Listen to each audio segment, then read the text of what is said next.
Within each of us lies a hidden energy system, known as the chakras. These are 7 powerful centers that influence our mind, body, and spirit. The word chakra comes from Sanskrit, meaning wheel or circle. Each chakra is like a spinning vortex of energy, located along the spine, from the base to the crown of the head. Every chakra represents a different aspect of life. The root grounds us. The sacral awakens creativity. The solar plexus fuels our confidence and willpower. The heart opens us to love and compassion. The throat gives voice to truth. The third eye expands intuition. And the crown connects us to higher consciousness.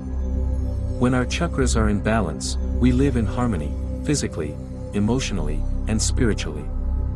This journey begins with awareness.